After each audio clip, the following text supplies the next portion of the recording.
Europe Matin. Élysée 2022. Matinale spéciale. Dimitri Pavlenko. Allez, coup d'œil sur les journaux à présent. Que dit la presse ce matin de la réélection d'Emmanuel Macron à la présidence de la République? D'abord l'exploit, la performance, et ce qui est souligné par tous les éditorialistes ce matin, à commencer par Les Échos, qui, comme il y a 5 ans, ne cachent pas leur joie, titrant sur un nouveau départ. La reconduction d'Emmanuel Macron, pour Nicolas Barré, c'est le choix de la sagesse. Elle l'a emporté, la sagesse, sur les réflexes primitifs, écrit-il.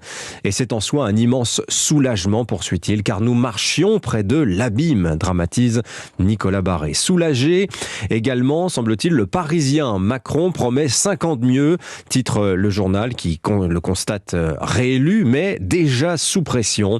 Cette promesse de 5 ans de mieux, d'ailleurs, sonne un peu comme le fameux « je vous ai compris » du général de Gaulle. L'enjeu du 24 avril, souligne Henri Vernet dans le premier papier du Parisien, l'enjeu du 24 avril était immense, le possible basculement du pays aux mains d'un pouvoir d'extrême droite, écrit-il. Avec 58,55% des suffrages ce dimanche, la victoire d'Emmanuel Macron est très nette, mais les 32 points d'écart d'il y a 5 ans, ils ont fondu de moitié. En apparence donc, c'est une apothéose, écrit Alexis Brézet dans les colonnes du Figaro. À 44 ans, Emmanuel Macron fait une entrée triomphale dans le club très fermé des présidents de la Ve République, élu pour un second mandat. Mieux, il est le seul à le faire sans avoir à passer par la case cohabitation. Il n'a jamais été aussi puissant en apparence seulement, car en vérité, Emmanuel Macron n'a jamais été aussi vulnérable, écrit Alexis Brézet. Légitime, mais fragile, les deux à la fois. L'éditorialiste doute d'abord de son assise populaire. Le bloc central, sur lequel Emmanuel Macron règne, rassemble entre un gros quart et un tiers de l'électorat. Et il ressemble en fait à une citadelle assiégée par les près de 6 Français sur 10 qui votent aujourd'hui protestataires. Macron 2, victoire à la Pyrrhus, donc, titre La Tribune. La démocratie à réinventer pour une France en miettes. Pour le journal Le Monde, c'est une réélection sans état de grâce. Hier soir au Champ de Mars, la fête sans la liesse, relève le Parisien. Une nette victoire sans enthousiasme, titre La Croix, selon qui tout reste à faire. Alors le journal L'Opinion, lui, rebondit sur les mots prononcés hier soir par Emmanuel Macron lui-même devant ses soutiens. Un exploit qui oblige envers qui? Eh bien, envers tous ceux qui ont voté pour lui contre Marine Le Pen. Une fois de plus refoulée du pouvoir, Marine Le Pen, écrit Libération, qui se fait au passage porte-parole de cette gauche de barrage.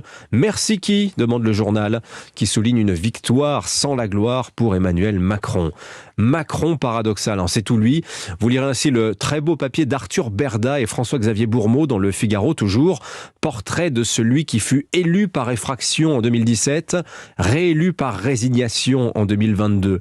Macron détesté et admiré, rejeté et plébiscité, renforcé et fragilisé, l'expression ultime du « en même temps ». Alors pour les détails du vote, vous pourrez consulter le Parisien qui révèle notamment les reports de voix entre le premier et le second tour, des reports plutôt favorables à Emmanuel Macron.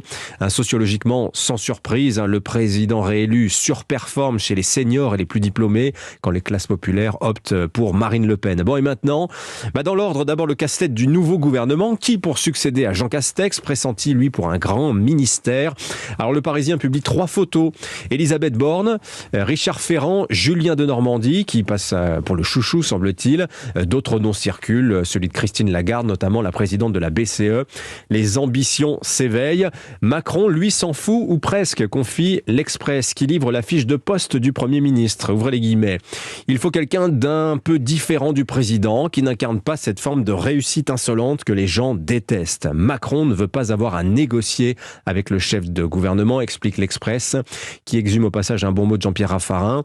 Matignon est un hôtel, l'Élysée est un palais, tout est dit. Alors la question de fond, c'est: faut-il supprimer Jupiter? Le pouvoir vertical fonctionne-t-il encore? Même les Échos s'interrogent. Et si de soliste, Macron devenait chef d'orchestre? Le partage n'est pas dans sa nature, peut-être lui faudra-t-il la forcer. Sur lepoint.fr, Franz-Olivier Gisbert d'ailleurs met Emmanuel Macron en garde. L'heure de Marine Le Pen sonnera-t-elle la prochaine fois?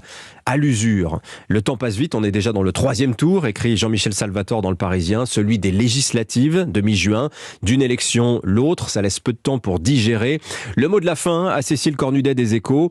Ouvrez les guillemets. Tous les 5 ans, la présidentielle a ceci de passionnant qu'elle offre une photo de la France politique. Mais cette fois, que montre la photo? Comment la lire? Le pays est-il en attente de changement ou bien trop fragile pour bouger? La campagne n'a pas tranché les débats. Confortable pour Emmanuel Macron, l'élection ne dessine pas une direction comme elle le fait habituellement. Ainsi débute l'après-présidentielle. 7h28.